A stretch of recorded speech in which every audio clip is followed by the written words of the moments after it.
TWR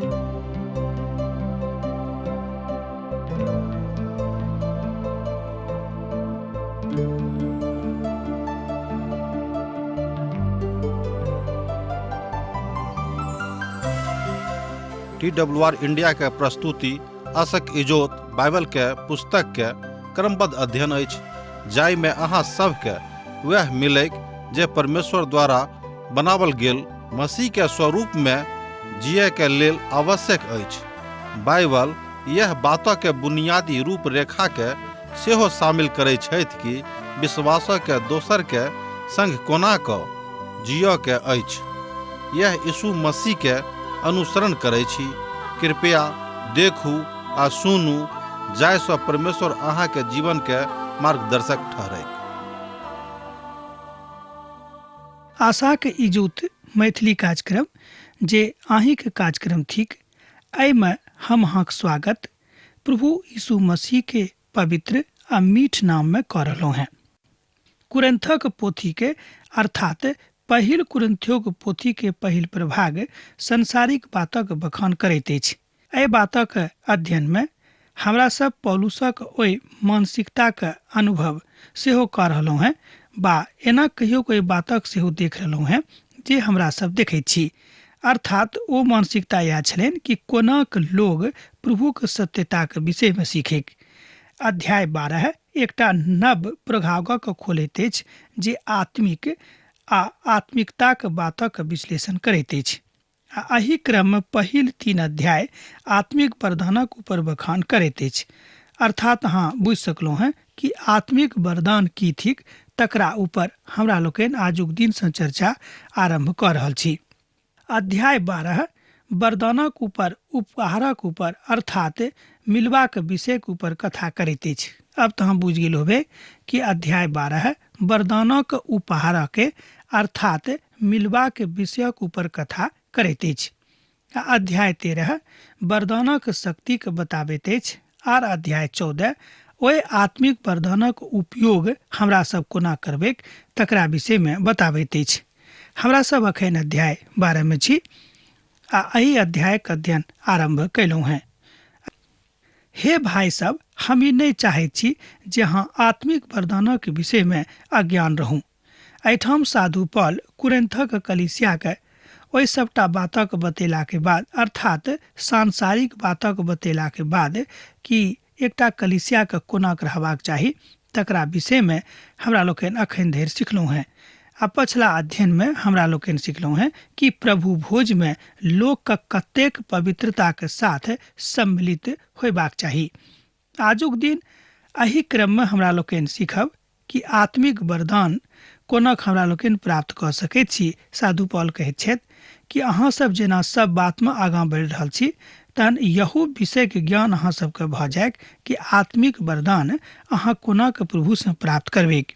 ध्यान देव, अहाँ के पवित्र पोथी में वरदान शब्द एक नव झुकावक दिस, एक नव विषयक दिस अहाँ के मनक लऽ जाइत अछि। अर्थात एकर अर्थ तऽ यह भेल जे ई शब्द मूल शब्द नहीं थिक। अर्थात एहि शब्दक प्रयोग तथ्यक स्पष्टता के हेतु कयल गेल अछि। अर्थात तथ्य के स्पष्टता के हेतु एहि शब्दक प्रयोग पवित्र पोथी बाइबिल में कयल गेल छैक, जाहिसँ हमरा लोकनि परमेश्वरक ओहि मनसा के बुझियक कि प्रभु हमरा सँ की चाहैत छथि। मुदा एम्हर हमर विचार अछि जे कोनो शब्दक जोड़ि कऽ अहाँ कोनो शब्दक महत्वक नहीं तऽ बढ़ा सकैत छी आ नहीं तकरा घटा सकैत छी। मुदा विशेष कऽ कऽ आत्मिक बात में ई बात तक कहियो संभव नहीं भऽ सकैछ। मुदा आजुक कलीसिया एहि शब्दक अर्थक ऊपर विशेष ध्यान देबाक काज कऽ रहल छथि। बहुत जवान प्रभुक दास सब कहैत छथि जे हम कलीसिया के लोकक, विशेष कऽ कऽ जवान लोकक दैहिक संबंधक विषय में सिखाबैत छी कि अहाँ सब दैहिक संबंध से बचल रहब, अर्थात केकरो संगे अनैतिक दैहिक संबंध नहीं बनायब। आजुक कलीसिया ई के बड़ कमजोरी थिक जे एहिठाम साधु पौल बता रहल छथि। जँ अहाँ बाइबिलक पढ़निहार छी, जँ अहाँ बाइबिल पढ़ैत छी तऽ एहि बातक अहाँ बड़ स्पष्टता के साथ बुझि सकलहुँ हैं। आजुक संसार में यह बात लागू होइत अछि। साधु पौल एहिठाम बाजैत छथि कि मुख्य रूपे हमरा सभक तीन बातक ऊपर बहुत जोर देबाक जरूरत अछि। एहिठाम पहिल बात भेल एक मत होनाइ हमरा सभक लेल बात अछि, अर्थात सब गोटे के कलीसिया में एक मत भेनाइ बड़ जरूरी भऽ जाइत अछि। दोसर बात अछि प्रेमक व्यवस्था, अर्थात कलीसिया के अंदर में प्रेमक व्यवस्था अछि कि नहि, एक दोसर गोटे से प्रेम अछि कि नहि, एक दोसर गोटे दूसरा के दुख में भागीदार होइत छथि कि नहि, ई सबसे बेसी जरूरी बात थी कलीसिया में। आ तेसर जे जरूरी बात थी तकरा विषय पर एहि तरह हमरा लोकनि देख सकैत छी। अब विश्वासी के विश्वास जे ओ जी उठल छथि ओ अर्थात प्रभु यीशु मसीह सबसे पैघ बात कलीसिया के लेल यह थिक कि विश्वासी के ई विश्वास हुए जे ओ जी उठल छथि अर्थात प्रभु यीशु मसीह। ई बात से हो दानक ऊपर और वरदानक ऊपर कथा करैत अछि। जँ प्रभु यीशु मसीह मृतक में संजीवित नहि भेल रहितथि तऽ हमरा सभक ई अवसर कहियो नहि भेटतियै कि हमरा सब उद्धार पाबी आ स्वर्ग राजा के भागीदारी बनी। ई काज प्रभु यीशु मसीह के मनुखक रूप में देही धारण करलाक बाद आ अहू से बढ़ के जे हमरा सभक लेल सूली पर चढ़ के अपन सोनित बहलैत, एही कारणे ई बात हमरा सभक जिंदगी में संभव भेल। जे बात कतेक कारगर थी, कतेक महान थीक, मुदा हमरा लोकनि एहि बातक अनेरे किस्सा कहानी बुझ के पढ़ के आ सुनि के छोड़ि दैत छी। अहाँ जानैत छी जे जहन अहाँ दोसर झुंडक लोक छलहुँ हैं तऽ अहाँके गूंग आकारक पाछाँ चलैत छलहुँ हैं जेना अहाँके इच्छा होइत रहैत। एहिठाम साधु पॉल कुरिन्थक कलीसिया के बता रहल छथि कि जाबे धरि अहाँ सब प्रभु यीशु मसीह के शरण में नहीं आयल छलहुँ हैं, अर्थात अपन अपन जिंदगी के प्रभु यीशु मसीह के उद्धारकर्ता अहाँके नहीं बनल छलाह, ताबे धरि अहाँ सब तऽ एम्हर उम्हर घुरैत छलहुँ हैं आ जेना जेना अहाँके इच्छा होइत रहैत ओही तरह अहाँ करैत छलहुँ हैं। एहि बातक अहाँ एहिठाम दोसर पद में देख सकैत छी।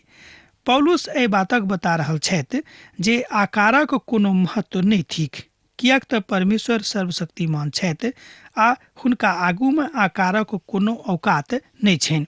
साधु पॉल एहिठाम बड़ स्पष्टता के साथ एहि बातक बताबैत छथि, मुदा दुर्भाग्यवश एहि बातक बहुत लोग बड़ उचित रीति से प्रयोग नहीं करैत छथिन, मुदा अनुचित रीति से प्रयोग करैत छथिन। हमर सुझाव सेहो अहाँ से यह थिक कि हमरा सब एहि बातक उचित रीति से प्रयोग करिए, अनुचित रीति से नहीं।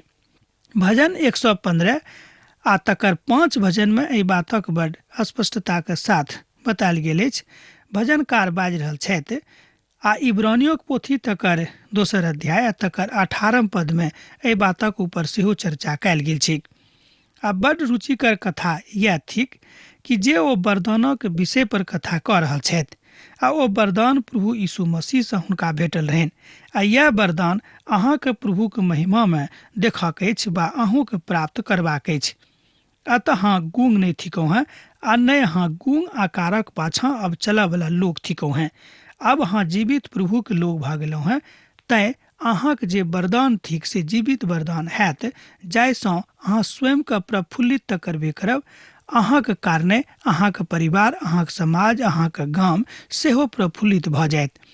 तैं हम अहाँके चुनौती दै छी जे केओ परमेश्वरक आत्माक अगुवाई में बाजैत छथि ओ नहीं बाजैत छथि जे यीशु श्रापित थिकाह आ नहीं ओ पवित्र आत्माक बिनु बाजि सकैत छै जे यीशु प्रभु थिकाह।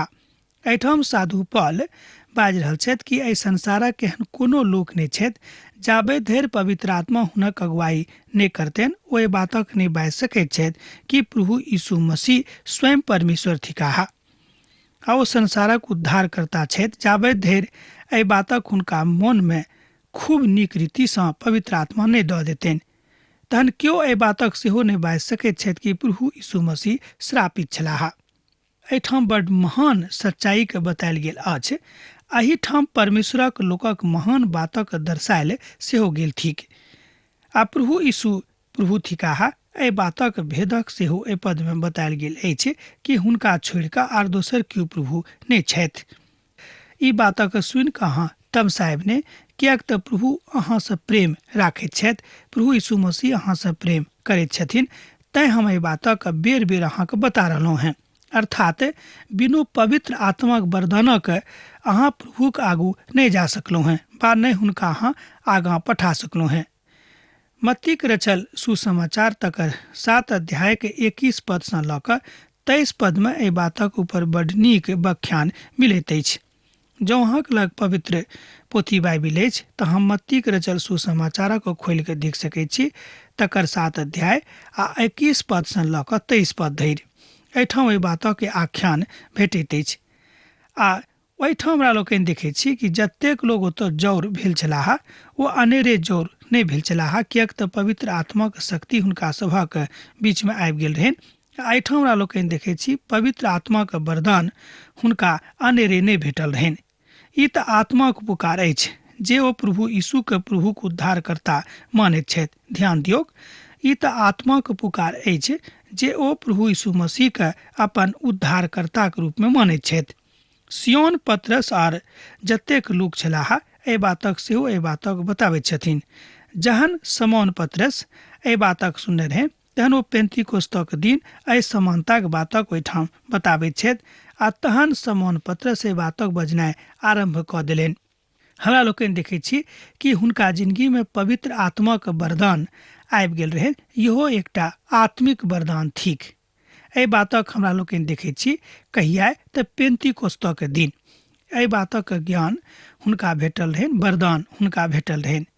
एहि विषयमे वार्तालाप सेहो हमरा लोकनि कऽ रहल छी कि हुनका पवित्र आत्माक वरदान प्रभु यीशु मसीहक अगुवाईमे भेटलनि। एम्हर ओम्हर करैत जँ ओ रहि जैतियै तऽ एहि बातक हुनका कहियो ज्ञान नहि भेटतियनि। प्रभु यीशु मसीह आजुक दिन धरि अहाँसँ बड्ड प्रेम राखैत छथि। प्रश्न उठि रहल अछि जे अहाँ की प्रभुक संगे छी? ई एकटा बड्ड पैघ प्रश्न अछि। अहाँ स्वयंके विचारित कऽ कऽ देखियौ कि अहाँ प्रभुमे छी कि नहि, वा अहाँ एम्हर ओम्हर ताकि रहलहुँ हेँ। एखनो इजोतक देखलाक बाद, इजोतक संगे रहलाक बाद एहि बातक प्रयास अहाँ कऽ रहलहुँ हेँ। कहल गेल अछि कि जहन अहाँ प्रभुमे लागल छी तऽ एहि बातक अहाँ अनेरे सुक्ति बना कऽ नहि लागि रह सकलहुँ हेँ। अर्थात प्रभुके दिससँ एहि बातक अहाँ अनेरे नहि बुझि सकैत छी। ओ अपन शिष्यक ई सवाल पूछने रहथि, ओ उत्तर देने रहथि, अर्थात पतरस उत्तर देने रहथि, अहाँ मसीह थिकहुँ, पवित्र परमेश्वरक इकलौता पुत्र। आ साधु पौल एहि बातक ऊपर पुनः जोर दऽ रहल छथि जे एहि कारणे वरदान जे अहाँके भेटल अछि, आवश्यकता आजुक कलीसियाके पहिल आवश्यकता यह थिक कि अहाँ एकताके सूत्रमे बनि जाउ। यह मुख्य वरदानमे सँ एक वरदान थिक। एहिठाम विविधताके बातक ओ बतायल गेल अछि। एहि बातक अहाँ जेठाम लुकायल गेल अछि एहि तथ्यके सीख सकैत छी।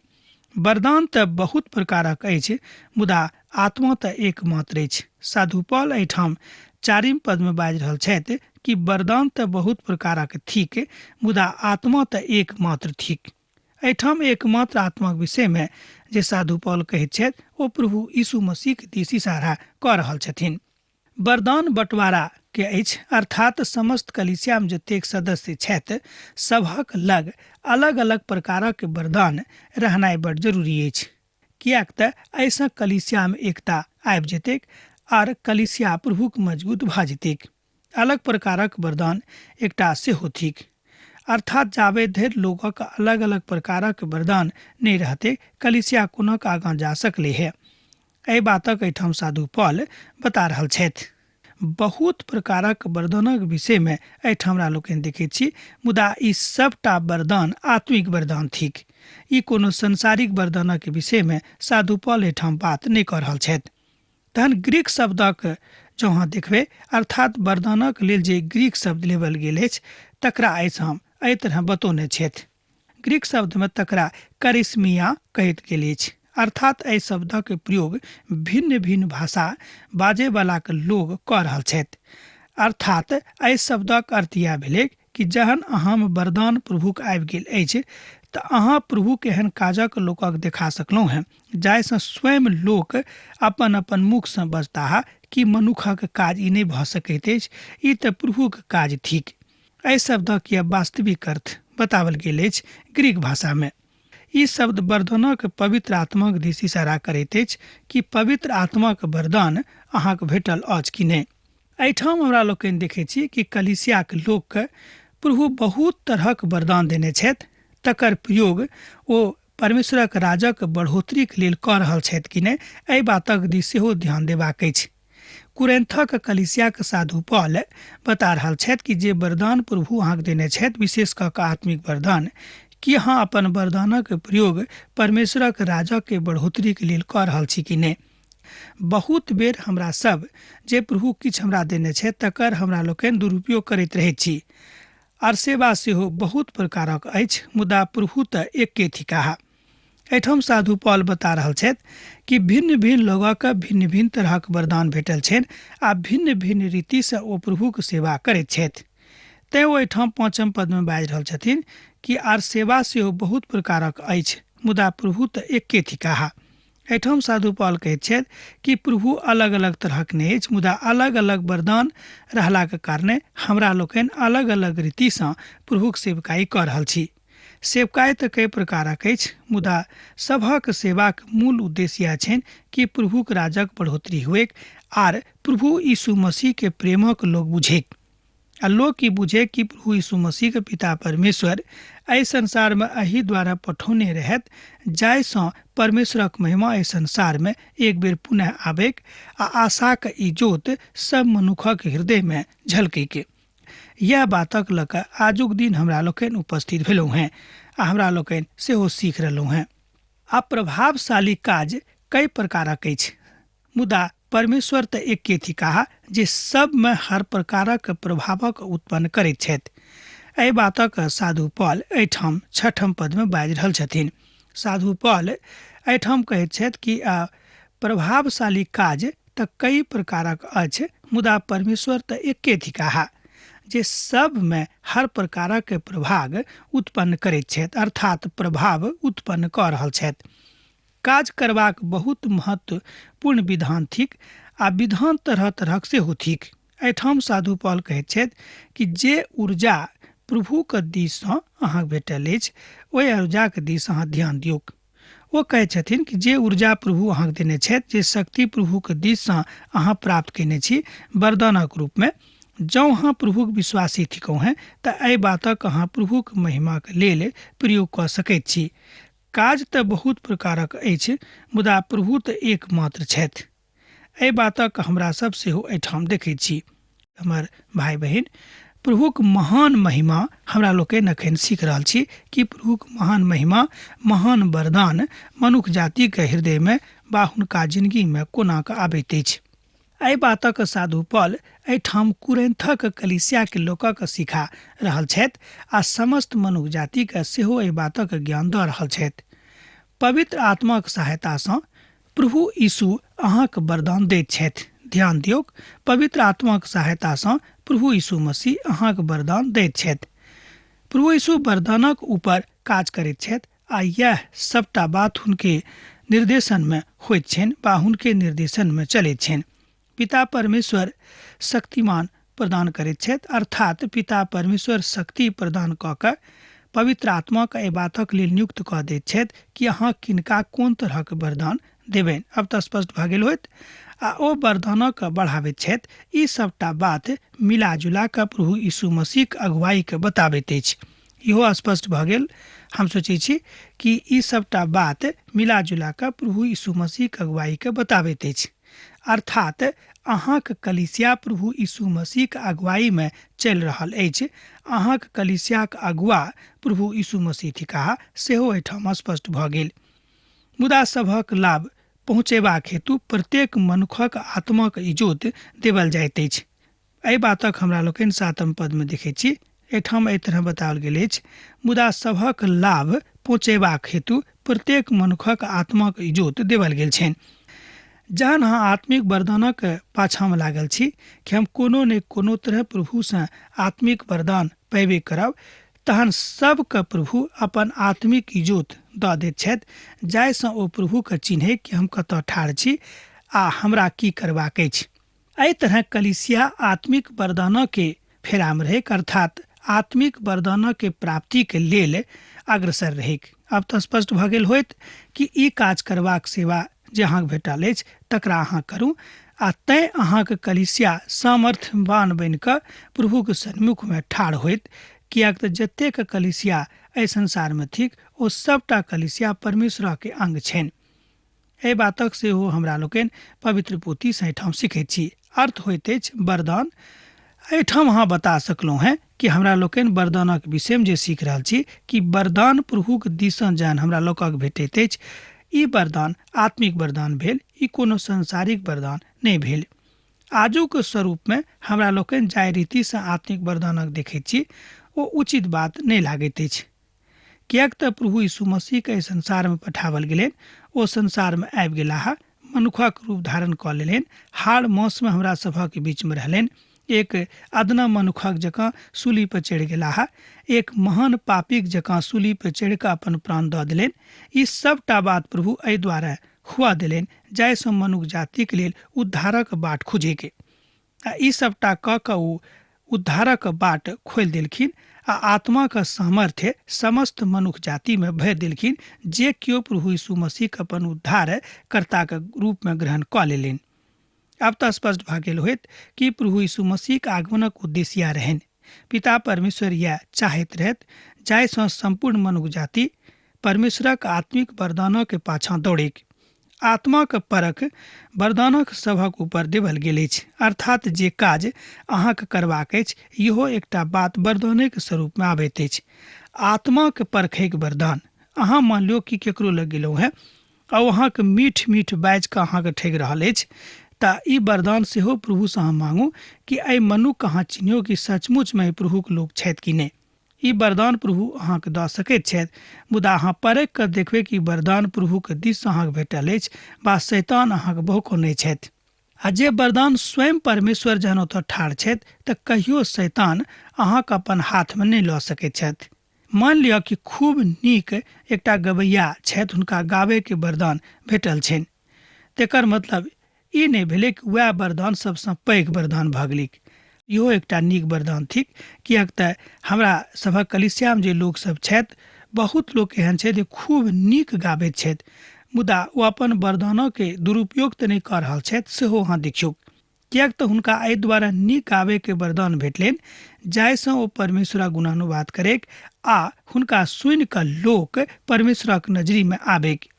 किएक तऽ एक आत्माक द्वारा बुद्धिके बढ़ैत अछि आ बुद्धिके बढ़ावल जाइत अछि, आ दोसर गोटेके ओही आत्माक अनुसार ज्ञानक बात सिखाबैत अछि। अहाँ 8म पदके देखबै तऽ ई बातक सीख जायब। किएक तऽ एकटा आत्माक द्वारा बुद्धिक बातक देवल गेल अछि आ दोसर गोटेके ओही आत्माक अनुसार ज्ञानक बातक बताओल गेल अछि।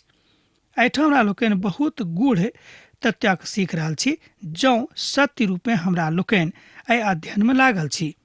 ज्ञानक अर्थ होइत अछि सच्चाई में चलनाइ, अर्थात प्रभुक अगुवाई में चलनाइ। सत्य रूपे ज्ञानक अर्थ इएह होइत अछि। जँ अहाँ एहि बातक सीख लेलहुँ हैं तब परमेश्वरक महिमाके अहाँ लऽ जा सकैत छी। प्रभुक महिमा में एहि बातक हम अहूँके सिखाबैके इच्छा राखैत छी।